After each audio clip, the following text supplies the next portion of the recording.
All right, that was a great stage setter, Caesar. Thank you for that. As we move into our next panel, our second panel is going to discuss actions that state governments either have taken or can take to improve the economics of the existing fleet or to better recognize their value. So again, I'd like to invite our panelists to come up while we introduce them in the interest of time.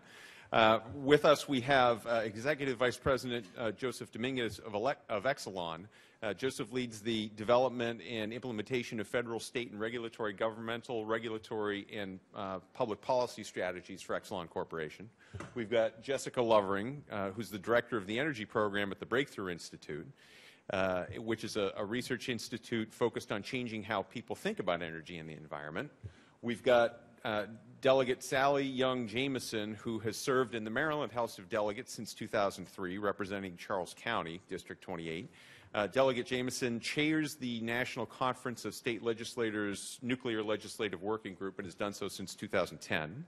We've got Ann McCabe, Commissioner from the Illinois Commerce Commission. Ann chairs the Nuclear Issues Subcommittee of the National Association of Regulatory Utility Commissioners, NARUC. And then Joe Kruger is a visiting fellow at Resources for the Future and is a principal at Kruger Environmental Strategies in Energy and Environmental Policy Consulting Practice. And moderating this session will be Eugene Grecheck, well known to many of us as President of the American Nuclear Society, representing nearly 11,000 members active in nuclear science and technology. So please welcome the panel.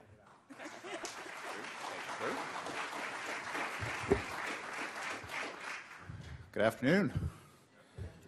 So it's been a long afternoon already, and we still have a lot to go, but I think now we're going to get into some of the meat of things that can actually get done. Somebody was saying before, let's come up with some solutions, so I think you will hear some here, and then hopefully in the next panel after this.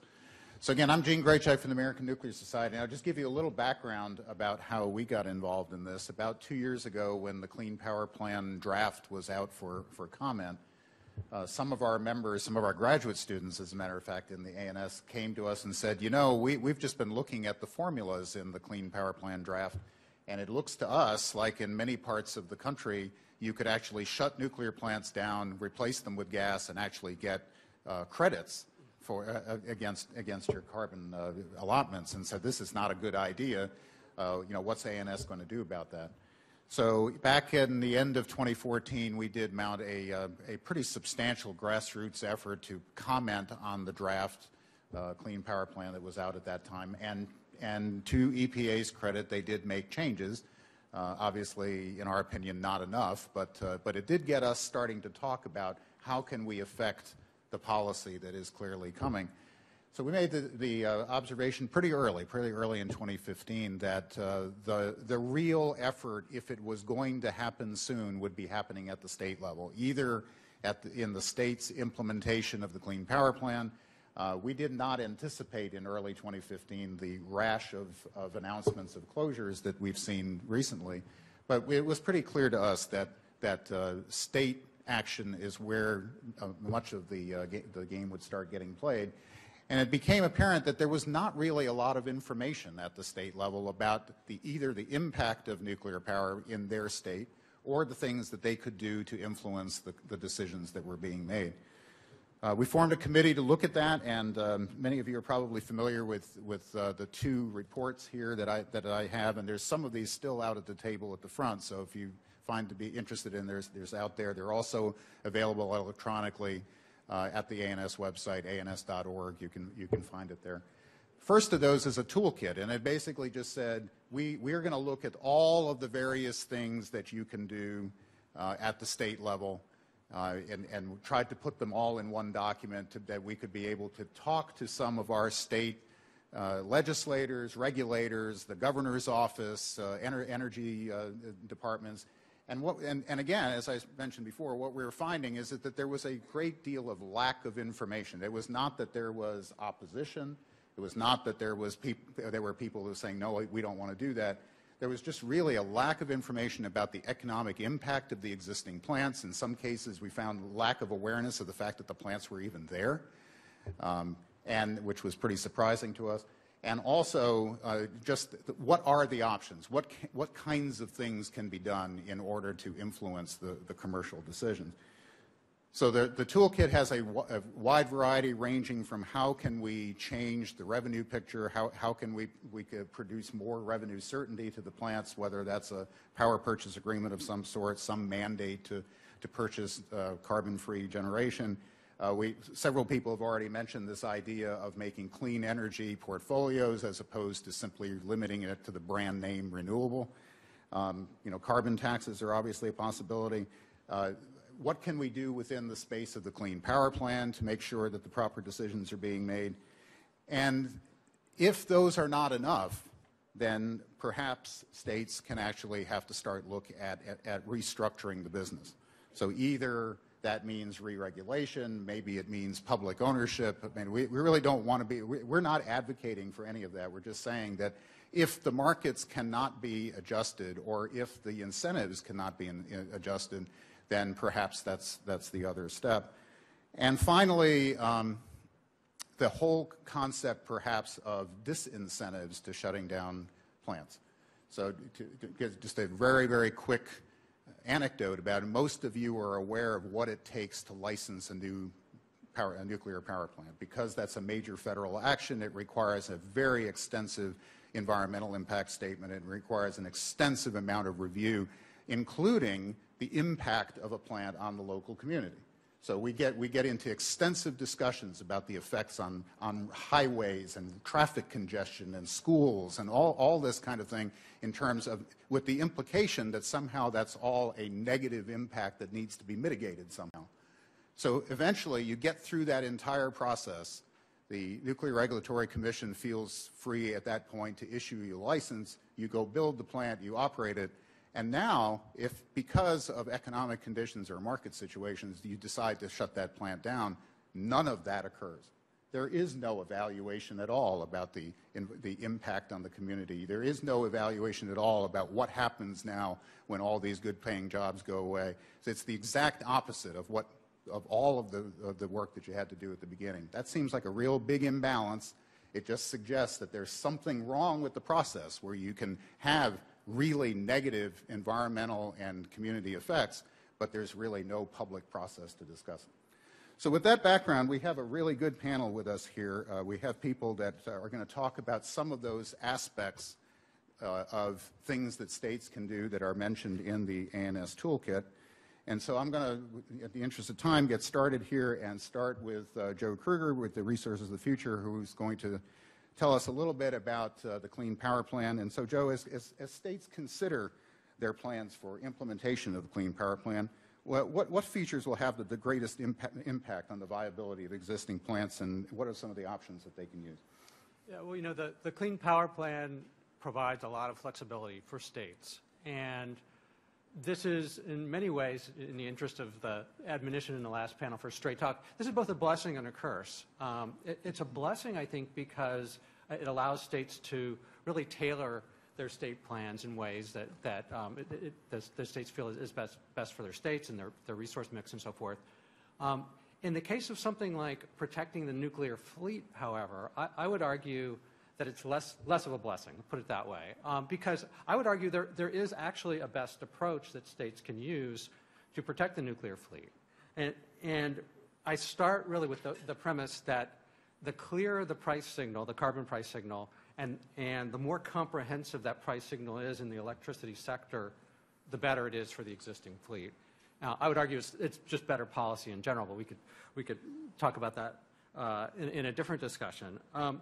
And what that means for the Clean Power Plan is choosing a mass-based target where every ton of carbon has a price put on it, and applying that both to the existing sources, the fossil fuel sources, and also to new sources, that all sources would be in the program. There's a lot of other complexities you could introduce. States can also choose a rate-based target, and for the existing fleet. The problem with the rate-based target is it not only doesn't provide credit for the existing fleet, but as Gene was talking about preventing disincentives, it doesn't really present a disincentive for shutting down an existing plant either, because it's denominated in emissions per megawatt hours, not in total tons. And so shutting down an existing plant wouldn't further the burden of meeting the target as it does in the mass-based plant. A lot of people have talked about how if you shut down a plant that has huge emission reductions in terms of tons. Well, you don't have that tons issue for that. So that's the main thing. We can talk about other additional incentives on top of the sort of comprehensive approach to pricing carbon. There are ways you can allocate or distribute allowances that could benefit nuclear power. That there are ways that states could auction off allowances and use revenues in different ways. But I think it mainly boils down to having a way that has the most uniform price signal. All right, thank you. And so what I'm going to do is I'm going to try to get everybody on the panel to address an initial question, and then we'll go back on further discussion. This is probably a good place to remind everybody that if you have questions, particularly as you hear a particular panelist, just write it down on the card, and we'll get them up here. So we'll start working on that. All right, so next, Ann McCabe from the Illinois Commerce Commission. We heard a lot about Illinois today and some of the significant decisions that need to be made there soon. So from the perspective of a regulator, what challenges do at-risk nuclear plants pose to state regulators? Yes, I'm here representing NARUC, the National Association of Regulatory Utility Commissioners, which sets its positions through resolutions. And in November 2014, we passed a resolution on the Clean Power Plan encouraging nuclear power to meet the greenhouse gas reduction goals. It also recognized that the premature shutdown of nuclear plants can cause social, economic, and reliability harm to those communities and make it difficult to address climate change. And it called for greenhouse gas regulations that encourage states to preserve, life extend, and expand existing nuclear generation. Since 1991, NARUC has also consistently argued for a resolution on nuclear waste storage and supports the completion of the Yucca Mountain licensing process. State utility commissioners are supposed to provide and ensure safe, reliable power at affordable costs. We have to balance the interests of the customers with the shareholders. Illinois, much of the Northeast, Ohio, and Pennsylvania are restructured states or deregulated. We have competitive markets. Just as that makes it more difficult for the merchant nuclear plants, it makes it difficult for the commissioners because we have little to no jurisdiction over generation. I think that's why you see in New York the clean energy standard. In Illinois, you see legislation to create a zero emission standard. And so one of the other questions that came up in our discussion is, what options do states have? I think the ANS toolkit lays out pretty comprehensively a lot of the solutions. But in addition to a clean energy standard, where in New York, NYSERDA would help procure clean energy, and in Illinois, the Illinois Power Agency would. There are administrative approaches such as power purchase agreements, state subsidies through taxing powers. States can also help facilitate transmission, and transmission can be key to the continuing health of nuclear plants. There's carbon taxes, which have been mentioned, and re-regulation. So it's an interesting time for state commissions, and we are watching what's happening in New York, Ohio, and other places very closely. Thank you. Thank you, Ann. So from the regulator perspective, the next we will look at the legislative options that are available. So Sally from the House of Delegates from Maryland. Sally, what do you think are the most effective legislative policy options that states can use to save the current U.S. fleet? Well, first, Gene. Are we on here? Yep. Yeah, thank you. Thanks, Gene, for the question. But first, let me say, for those of you who are not from the DMV, you may not know that we have not seen the sunshine in about 18 days. And behind us, I can see the sunshine coming down through the skylight. So thank you, John Kotek, for getting me this close to some sunshine. Thanks for coming, everyone. States will play a very important role in what is going to happen here with the future of nuclear. You know, we always hear about Congress and what they're doing, and we have to kind of respond to any mandates that come down. But the closer you get to the communities that are affected by nuclear power plants, the more support you will have, and the more serious the issue will be. You've heard from a number of people today who talked about the jobs that, you know, are involved with these power plants that may potentially close, and what that means to a community. You talk about at the state level having mandates that we are going to have to ensure that we're meeting in regards to emissions. We too are waiting to hear what's going to happen with the Clean Power Plan, and is it going to come out of court, and are we going to have to respond to it? On the Northeast coast, we are very much affected, you know, because we are in unregulated, deregulated markets. And you can see the impact that that has had. I think in the next panel, you're going to hear from PJM and FERC. And those are the individuals that can really make it difficult for us as those in the states who are trying to write policy. I'll give you a quick example of that. Maryland just had a SCOTUS decision in regards to doing a power purchase agreement for a gas facility that was going to be built in my community. FERC came in and said, well, wait a minute, you know, they are trying to set pricing.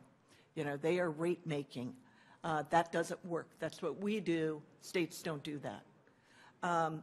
If that decision becomes a precedent for what could happen in nuclear, then we've got a real big problem.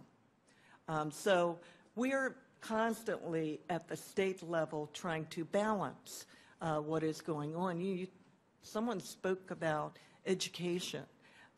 First of all, there are many people who don't even know they have a nuclear power plant in their region, much less they know enough about what goes on there and what it means to be able to discuss it intelligently. That's why for state legislators it's so important that we have organizations like NEI, like NCSL, which I am representing here today, because they provide an opportunity to educate the legislators around the country and certainly the industry. We have to understand the impacts on both sides of the coin. So the more information we can get, the better off we are. I think it's very important that we begin to look at some type of a clean energy standard. I know that you'll probably hear that that's a good way to go, change your RPS. I don't know that I would recommend that you change your RPS. I think once you begin to talk about renewable portfolio standards in a state, what happens is you blow up that discussion all over again. And there will be people who will want to take anything that burns out of that RPS. So maybe what states need to be looking at is looking at a separate policy for a clean energy standard so that you don't immediately get involved in that long debate that's not necessary to have happen when you want to try to ensure that you're doing more about keeping these plants going. As we try to respond to the Clean Power Plan, I don't think people understand what it will mean if you do not have nuclear as your clean energy source. You're right. There has never been a valuation of nuclear and what that means. We always think of it, and Gene, you have to stop me, because you know, politicians, we can go on and talk forever. So I'd like to follow up on something you just said, and actually between you and perhaps Ann from NARUC's perspective. You know, you mentioned FERC's statement that states can't get into pricing, particularly when it crosses state boundaries. So is this something that the states can't do, that they have to wait for a federal signal to be able to do it? Or are there things that you can do even while we're waiting to change federal policy? Well, I certainly would hope that at least a state would have an opportunity to be able to have that discussion with FERC about, hey, maybe you shouldn't be quite as heavy-handed in your dealings with this because it can have a huge impact.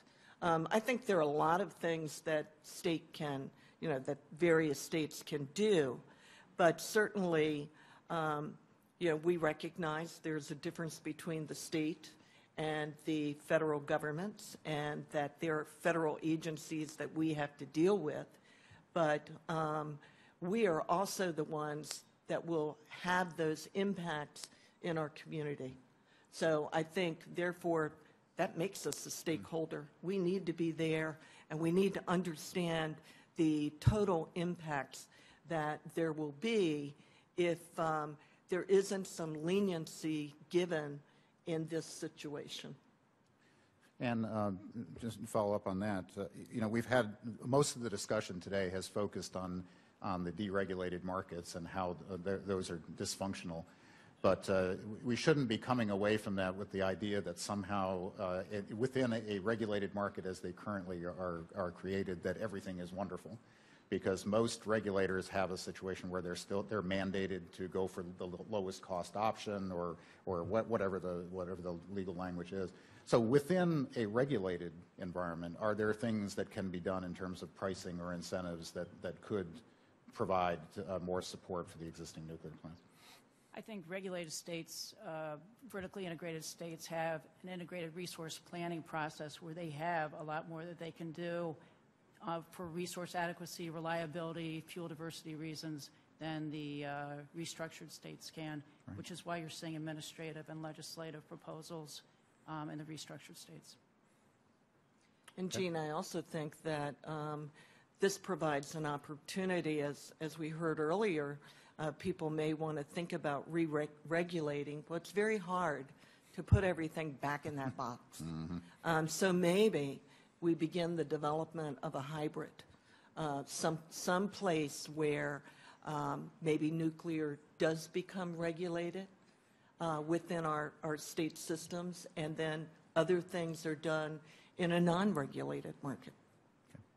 All right, so let's move on. Jessica, we've had conversations, several people have mentioned either on the previous panel or this one about low carbon portfolio standards or clean standards. Can you tell us a little bit more how you think that could help the existing power plants? Yeah, can you hear me? Great. So Sally mentioned that states have an important role to play, and I would say states probably have the most important role to play because that's really where the clean energy policies are actually happening. We don't have a national energy policy really pushing us in any direction, but states are doing a lot. And for example, 30 states have renewable portfolio standards, including DC, and that's had a huge impact in the growth of renewables, which is good. But I think as Bill Levis mentioned in the previous panel, we've strayed from the problem statement. So we have these renewable portfolio standards, renewables have grown a lot, but we haven't seen that translate necessarily into reductions in carbon emissions or to a larger share of low carbon energy. In a lot of states, we've actually seen the share of low carbon electricity go down over the last 2 decades as there's been large declines in hydro and we started seeing nuclear closures. So if the goal is to get a lot more low carbon, we really need to change it. And I would argue, I know Sally mentioned don't replace the RPS or don't expand the RPS. I would argue that it's a good idea to do it, and I think it's going to be different in every state. Some are going to have new standards, some are going to expand the RPS, but I think it's really important from a public opinion perspective and from a political perspective to include nuclear in a broader standard, a low carbon portfolio standard, a clean energy standard, because it starts to get people thinking of them as the same sort of thing, rather than renewables versus nuclear, or we have these policies for renewables and these policies for nuclear. It's we have this mandate for clean energy. What's the best way? What's the fastest way? What's the cheapest way to get 20%, 30% clean energy on our grid? And so I think that's great policy that we already have a template for that's very successful. So I think it'll be a little bit easier for states to implement. Not easy in absolute terms, but a little bit easier. And I think it also helps states make these decisions about nuclear closures, because now they can close a nuclear power plant, replace it with gas. It's not that hard.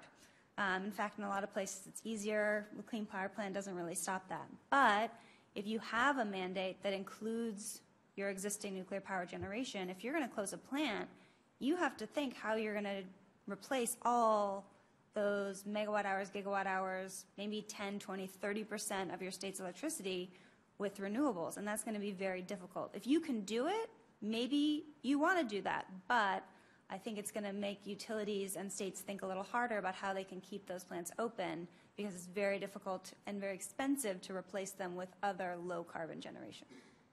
Thanks. So finally on the panel, on our first pass, Joe is from Exelon, who is currently involved in major discussions with at least two states, both Illinois and New York, about existing power plants. So, Joe, tell us a little bit about what you have been attempting to do with those states and how that's influencing your decision-making process. Thanks, Gene. Glad to, first of all, good afternoon, everybody. I'm glad to see the room full, and particularly glad to have Mike Pacilio, our Chief Operating Officer, here. I'm hoping that my update today will eliminate one of the 3 daily calls I have with Mike on progress in Illinois and New York. Let me start with just an observation. The work is underway. I mean, we've been talking about it today as if this is all stuff we have to plan and get going on. There are 3 states that have already taken steps. There are a number of states that haven't. And they've suffered the consequences. But in Iowa, Duane Arnold has been preserved through a purchase power agreement. The same outcome was attempted in Ohio. That's run into a couple roadblocks, but I think the intent of the commission is there, and they're going to figure that one out. And of course, you've heard reference to New York, and I'll give you a little bit more detail on New York, where that stands, and also Illinois. I mentioned that there are a number of states that haven't taken action, and they've borne the consequences. In Wisconsin, I think anyone who has spoken to policymakers up there have basically reported that the worst policy decision they've made is allowing Kewaunee to retire. The reports out over the last couple of weeks is that greenhouse gas emissions have risen in New England for the first time as a result of Vermont Yankee going out. Think about that. That's one of the regions of the country that has been far and away most aggressive on renewable power development. In California, we saw a significant increase in greenhouse gas emissions, where all of their work on renewables was wiped out by the retirement of San Onofre. And we've heard some of the data earlier today. In New York, in the case of Fitzpatrick, the New York Public Service Commission has made clear that it would eliminate the progress they've made over the last 15 years on wind development. I would say that for any one of the 3 units in Illinois that we're poised to retire in the next 3 years. So the situation is pretty extreme. As Governor Cuomo has talked about, the whole idea of developing the renewables was to eliminate the dependence on fossil fuel and eliminate the emissions that go together with fossil fuel. If we're simultaneously retiring nuclear plants, what we're doing when we build renewables is just trying to get ourselves out of the hole that we've created. And perhaps the best illustration in the world of that is Germany. Germans have simultaneously embarked on very aggressive RPS standards, but also have allowed 1/3 of their nuclear fleet to retire. The result has been increased, not decreased emissions, increased, not decreased dependency on coal-fired generation. As it turns out, coal-fired generation does a pretty good job of balancing the intermittency of renewables, and so we've seen a spike there. I think the answer here is going to be a hybrid answer. One of your questions is, how does this interact with the RGGI program here? We have a RGGI program that establishes a price on carbon in New England, so one might immediately ask, why do you need an additional clean energy standard in New York if you already have RGGI? And the answer is that the carbon price is way too low. It's hovering around $5. It's on a trajectory to maybe $10. The implied price of carbon needed to get new solar going in New York is going to be over $200 a ton, very easily, over $100 a ton for wind. So we can't imagine a scenario, although we always talk about it, and in groups like this, people always come up and they say, you know what we need is a carbon price. Eliminate all the subsidies from the market, we'll do it all with a carbon price. Well, if you really want solar built in Massachusetts, the resulting carbon price may be $300 or $400, likewise for Illinois. This town came apart over a carbon price of $17. In Germany, incidentally, if you look at their combined policies, the price of carbon implied that they're paying is over $1,200 a ton. We're paying for it. We just don't know we're paying for it, but we're paying for it through the subsidies. There will be a time, I believe, that a carbon price could be muscular enough to do all the work we want to do. But it's going to require the renewables to come into parity with nuclear and other zero-carbon technologies before it could do it itself. In the meantime, we're going to have subsidies and out-of-market payments. And what a clean energy standard does is essentially very unvarnished, and it's what we've been talking about in Illinois and New York, is provide a payment for the zero-carbon attribute, much like a payment is provided to all the renewables. In Illinois, 8 different technologies are recognized for their zero-carbon attributes. Some of them really aren't zero-carbon, but they're recognized. The only technology that is excluded presently is nuclear, yet it provides 93% of the state's zero-carbon electricity. The discussion we're having in Illinois is whether nuclear should be included in that program. That's a discussion or an open question that's been answered by the Governor of New York, and the Public Service Commission is moving forward with a plan for a clean energy standard in New York that will support the existing nuclear plants in that state. And the way it will work is simply this. The New York Public Service Commission is going to determine on a forecasted basis what the revenue requirement is for the plant, and that's going to be the cost of operations together with the business risks and needed return to keep the plant open, and it is going to simultaneously measure the available revenues in the market, the wholesale market, which has been distorted, all the things that we've heard about. And where there's a delta, where the costs are higher than the revenues, they're going to fill in that gap with what's called a zero emission credit. That program is supposed to be up and running after July. What we're doing in Illinois is trying to mirror that approach in Illinois and offer that as one of multiple policy solutions that we've offered. There is not a lack of solutions. There are challenges with FERC jurisdiction, and I agree with you that those challenges need to be navigated, but they can and they will be. I do happen to agree with you, Sally, that at least in my experience, having battled through this for the last couple of years, it is helpful to keep the renewables and the nuclear separate, albeit under a clean energy standard. And they could simply be different tiers within that standard. But what you tend to find out is when you introduce the concept of nuclear as the equivalent of renewables, you run into all of the arguments that, hey, there's spent fuel, there's all these other externalities that need to be measured. And you end up wasting so much time and energy on that discussion that at the end of the day, it doesn't much matter. You understand why the renewable advocates are concerned with including nuclear. Nuclear is far cheaper and therefore would dominate in any kind of competitive market for those subsidies. So keeping them separate, at least for now, I would counsel is the wise decision and the approach that's worked best for us. Very good.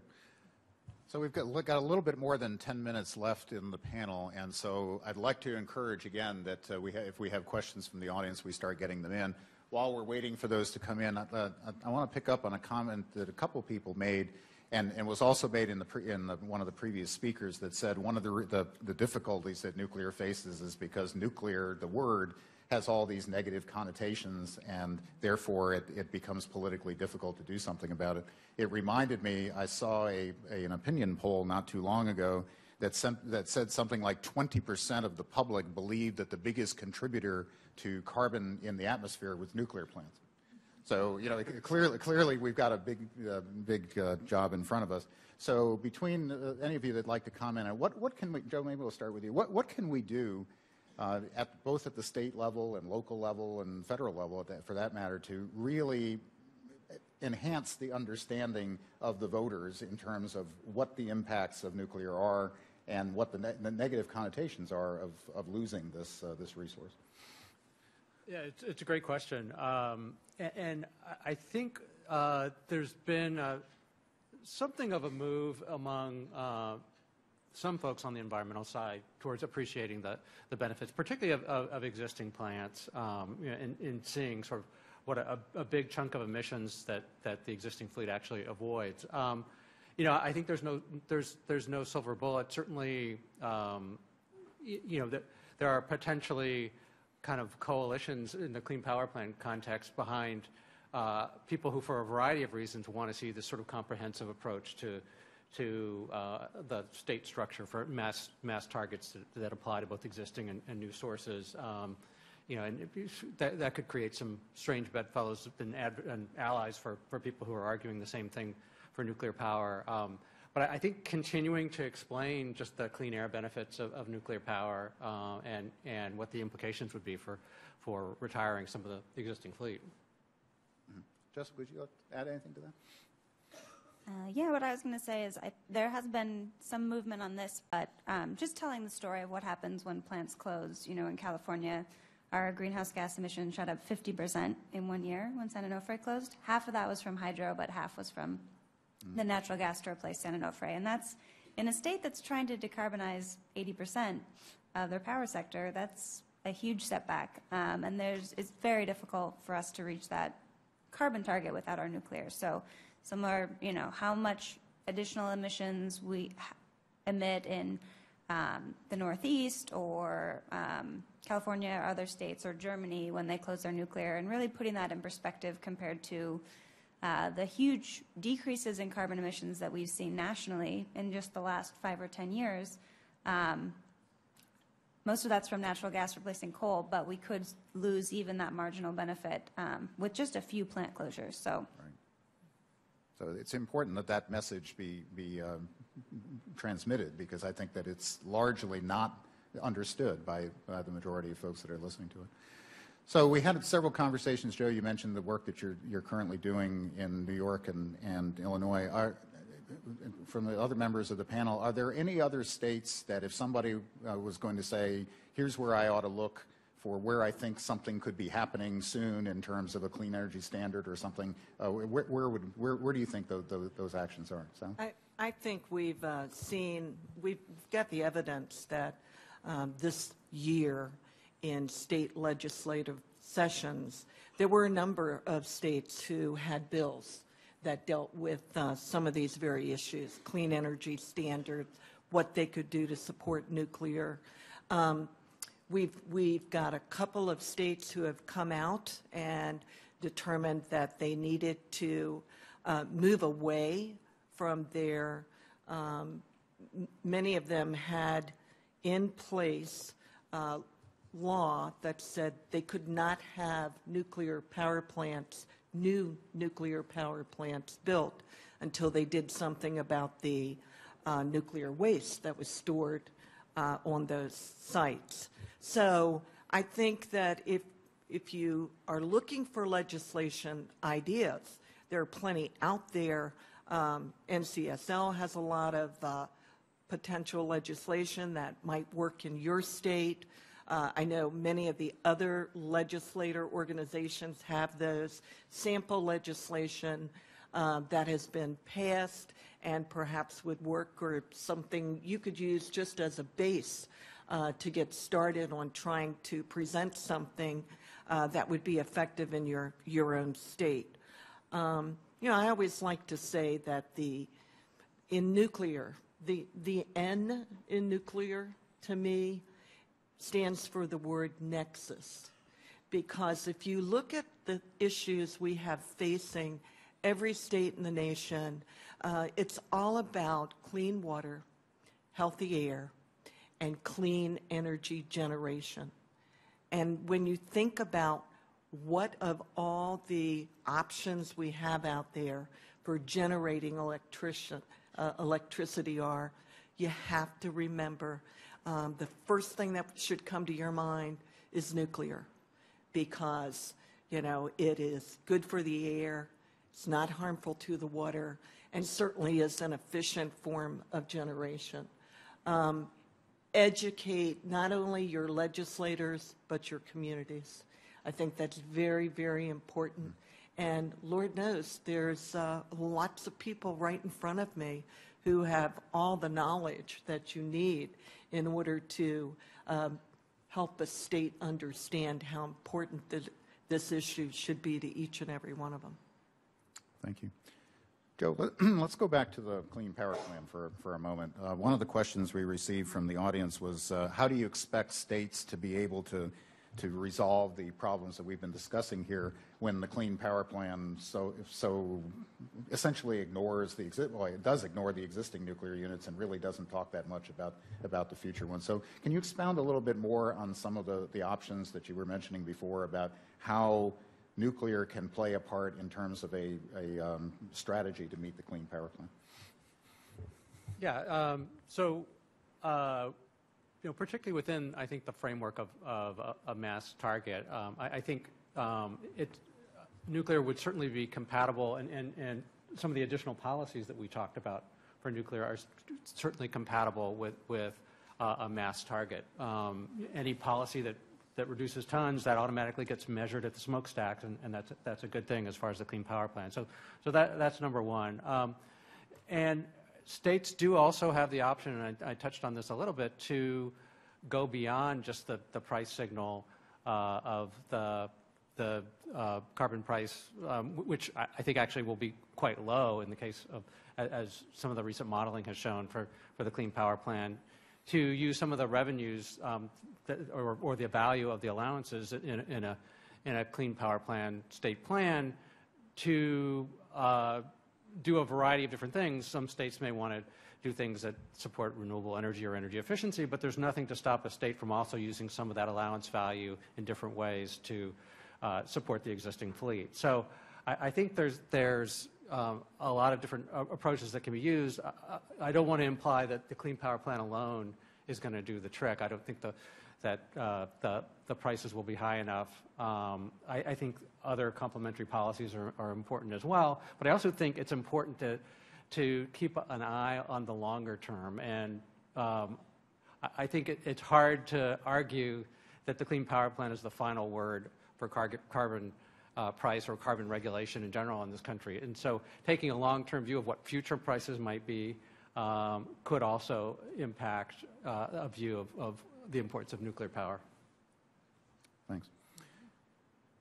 So, Jessica, there's been a lot of discussion, certainly, about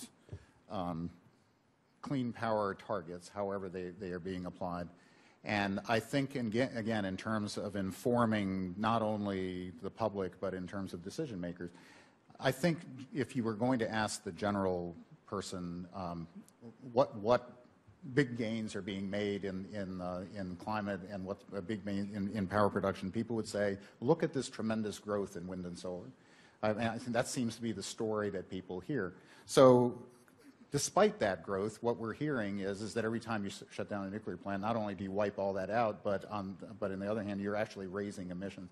So tell us a little bit about why is that? Why do we hear so much about all this growth, and yet it turns out that it's not having an appreciable effect? Yeah, that's a great question. It's actually kind of a paradox within clean energy. And part of it is that nuclear is so energy dense that it actually works against it, and that most people don't see nuclear power plants. I think it's been mentioned on several panels that most people don't know where their local nuclear power plant is, or don't know that they have one in their community or in their state unless they live really close to it. But it does work against nuclear, and that coming from California, people see wind turbines everywhere when you drive, and you see solar on everyone's homes, and it looks like a revolution. It looks like it must be providing huge amounts of electricity, and I like to just ask random people or talk to people. When I say I work in energy, I say, what percentage of electricity do you think comes from wind in this state or solar in this state? And they'll say 20%, 30%. Nationally, it's about 5 or 6% for wind, 1% for solar.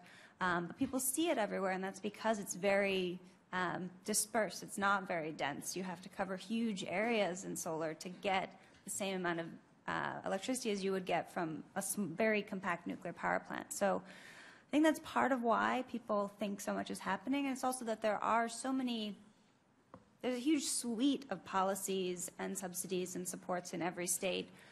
So there's a lot of people that interact with those and work with those. So I think just getting more people to know about their local plants would really help, just to see that it is part of their states. I know in Sweden, 1 in 3 adults has visited a nuclear power plant, and they make them very open and inviting, and they have a much higher approval rate for their nuclear power. And so I think just getting people more familiar. I think a lot of plants maybe are trying to do this, but you know, they're great things to visit. They're great things to take school groups to. So I think just getting people more familiar with the technology would really help, and also to see what a big role it plays in the state. Thanks. Well, I'm sure we could talk all the rest of the afternoon on a lot of things the states can do, but unfortunately we're out of time. I think what we've heard here, though, is that there are a number of policy options that can be taken either at the regulatory level, at the legislative level, or even the compliance level with the Clean Power Plan if it indeed gets adopted. And again, I think Exelon is leading the way, showing us some of the things that can be done in negotiations with the states in terms of actually recognizing the value of the plants before it's too late.